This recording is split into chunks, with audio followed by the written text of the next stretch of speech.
Hi crafters, welcome back to another segment of KISS, Keep It Simple Sylvia. Today is the last Friday in September. Boy, has this month gone fast. I'm just shocked at how fast it's gone. Anyways, might be our last booklet. I'm not sure. I might consider extending the booklet making into October because I have lots more. And plus, it's a fun little project. And then with the holidays coming up, I think they're great ways to you know how you do that Christmas letter every year, that holiday letter. This is a great way to do a holiday letter, to make a little booklet and put your story on the inside and put pictures and pullouts and all sorts of cute things in it. So I just might be continuing this, or I might just go on to journals. I'm not really sure.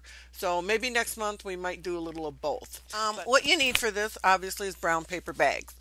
Now, you can recycle your brown paper bags from when you make lunches, or lots of things come in brown paper bags when you go to the store and stuff. So they could basically be any size brown paper bag. They have smaller ones, they have bigger ones, but this is just the typical lunch sack paper bag. And there's all sorts of ways that you can make these booklets, put them together, bind them, assemble them. But what's the name of my show? Keep It Simple Sylvia. And that's exactly what we're going to do today. I'm just going to show you one very simple project that you can make out of brown paper bags. And I'm just going to fold them in half. That's all I do. I just fold these in half. Now there's a couple different ways that you can fold them. You can obviously fold them in half this way, where the bottom flappy is on the inside. Flip it over, it'd be on this inside. Or you could do it this way, and you have the flappy on the outside.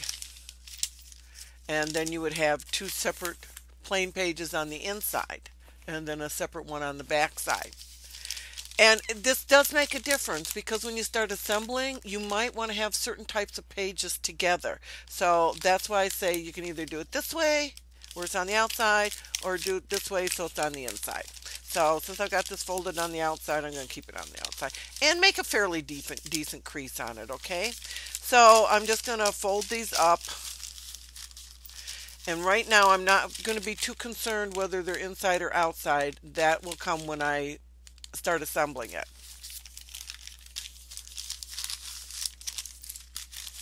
And then you have to decide how many pages do you want. If you get too thick, then it really gets into a binding problem. If you keep it thin, then simple stapling is going to suffice. And that's what I'm going to do with this. Right now I've got 6 pages folded. Now, I could staple these 6 pages together, but the problem with that is, you see how this starts to fan out? And once we start decorating it, it's going to just fan huge. It's not going to lay flat. So I'd have to do a different kind of binding on it. And I don't want to do that on this project. I'm going to make a couple little bags to send to my grandbabies back east. So what I thought I would do is I'm just going to limit it to 3. Because 3, I can staple it, and it doesn't really matter how I embellish it on the inside. I'm not going to get too expanded here. So what I'm going to do, the simplest and easiest way to bind this is to staple it. But before I do that, I just want to put a little crease in here, which helps the pages fold flat on my binding. And I'm going to get my bone folder and crease it with the bone folder.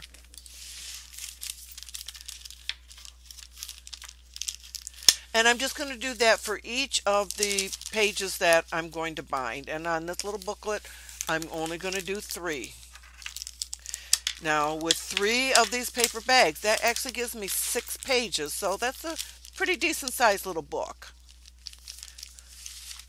And that might be all you want, particularly if you're going to do a holiday book. You certainly don't want a huge book. But, maybe even 2 might be all you want, because that's 4 pages. Okay, so we've got this. Got those folded up.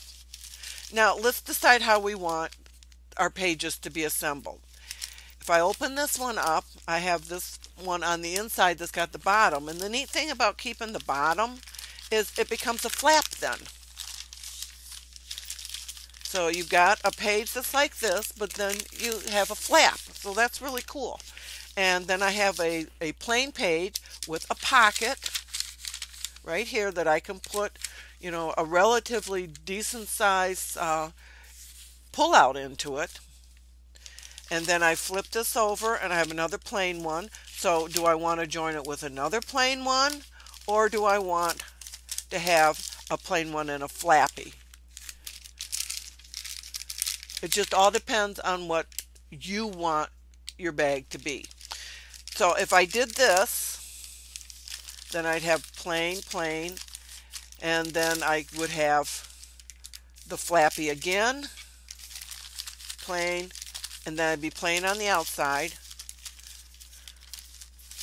and then back to the front. I'm going to keep this as the front because I like the idea of having a flap when you first turn it, and then that way you have a really cute interactive page right off the bat.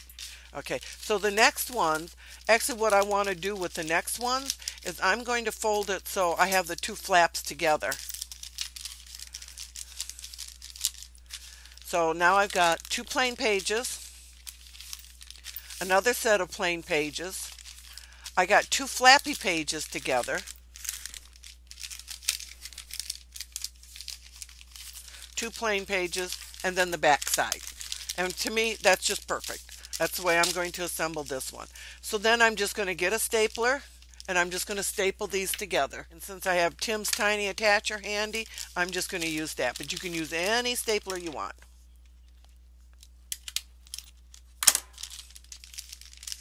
I'm just going to put 3 staples in it just to hold it. Make sure I have the edges even. And you notice that I'm stapling this before I decorate it, and there's a reason for that. If I was to decorate this, it would obviously make it thicker, and I don't want the stapled edge to be thicker. So that's why I did it this way. Now what I'm going to do, because I have those folds, I'm just going to put another set of staples in a little closer to the actual folds. And I'm just going to run them down here.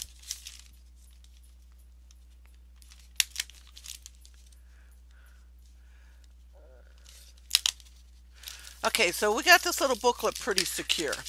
And now that I got it stapled, I'm going to embellish it. Now so let's just see how this opens up now that it's together. Obviously I'm going to put a piece of paper that's going to cover this whole thing, and it'll actually cover where I have the staples. You don't have to. You can leave it open because it does look kind of cute, particularly if you use colored staples or some of the decorated staples that they have out. So let's open this up. So now I got this, and I've got a flappy. I got a place I can put something on the inside. I have 2 plain pages. Another page I can put something on the inside. 2 plain pages, and now I got double flappy pages together. And you just kind of have to fold that back onto itself and give it a good crease. Okay, so I got my double flappies, 2 plain pages, and then the back side. Now, some people cut the edge off and make it even. I don't. Once again, keep it simple, Sylvia. I actually like the way that looks with that little opening like that, and I like the little kind of pinked edge that the paper bags have. Okay, so what I'm going to do now is I'm going to pause the video, and I'm actually going to decorate this. I'm going to decorate it for Halloween, and I'll be right back. I have the little booklet sort of embellished. I've just got paper laid down on it right now, and I want to show you what it's looking like. And I also want to show you how when you add paper, see how it really expands it out. So if I had put the paper all the way to the edge, I might not have been able to get a staple through here depending on how thick my staples were. Now the tiny attacher would not have gone through this at all. And some staples have longer shanks than others. So it would just depend on what type of staple that you use. So I've got my first page. Here's the second page with the little flappy. And then I made this pull out out of just, this is just, regular colored paper. And I put chalkboard paint on it. When I made that last little booklet for my grandkids, they loved the chalkboard paint. My daughter said that's the first thing that they noticed, and they got the chalk out and just had a blast drawing all over it. So I thought it'd be real cute to put chalkboard paint on their little pullouts for them, and then they can write on it all they want. And then on the back, I'm just going to send some stickers, and then they can decorate it however they want. So I'm going to stick that in here. And instead of putting a ribbon on it, I just used the paper, cut a strip, glued it, folded it in half, and glued it on for the little tab to pull it out with. Okay, so that's my first pull out. Here's my next page. I have another that I can put, another one that I made, stick it in here. Another one. And here's the double flappy page. I think this is really cute. I love how this one came out. Isn't that sweet? That's why I like the double flappies together. And then the last pull out. And then the back page. Now with these pull-outs, because of the way that the paper bag folds, you could actually put 2 pull-outs in here, the way this bag folds. You see that I could put one there, and I could put another one here. You can have multiple pull-outs in these bags. And then also, the way paper bags are, because of the way that folds, you also have another thing that you could use here to put like a shallow tag on, to have something that you glue in and pull, and have them pull it up and it stays attached. You know, sort of like those pop-up cards or something. You could put little pop-up things in here and they can pull them up and it'll, like I said, it'll stay attached. So you've got that on practically every page. Here's another one. You could put a cute little small tag in. On the ones that are open all the way, you can glue it shut like here and just have it where it's just another spot to put another little tag or pop-up. Same thing here. And then same thing here. When you actually have the little tabs, see how that folds out? There's things that you could put in here too and make it a more interactive booklet. All sorts of ways to utilize the paper bag. And this was just one of the very simple ways to do it. There's so many different ways that these bags can be folded and assembled. Just some can be folded up and you have pockets that go across the bottom that you can put stuff into. Just many, many, many ways to do this. I just think these are so cute. I just love them. And I probably will put, doubles in here. I'm not really sure how I'm going to finish this off, but you get the idea of what it looks like. And just using 3, you see how many pages we've got. We got a lot going on here. And the grandbabies will just absolutely love this. And what I could do is I could get some of that elastic band type stuff and tie a cute little bow around this and hold it together for them. I could put some ribbon around it. I could put some twine around it. Before I actually glued the pages on, I could have glued some ribbon down on the front and the back pages, and the decorating papers on, and that way I would have had a ribbon to tie here. I can punch holes in the side here, put a hole right here, punch a hole right here, and add some ribbon so that they can tie it together. Just all sorts of different ways, or just leave it the way it is. It's just perfect the way it is too. So, well, I hope you enjoyed this segment of KISS, Keep It Simple Sylvia. I hope this has inspired you to make some cute little paper bag books. You saw how easy this was and how simple. Bye for now, crafters. Thank you for joining me on KISS, Keep It Simple Sylvia.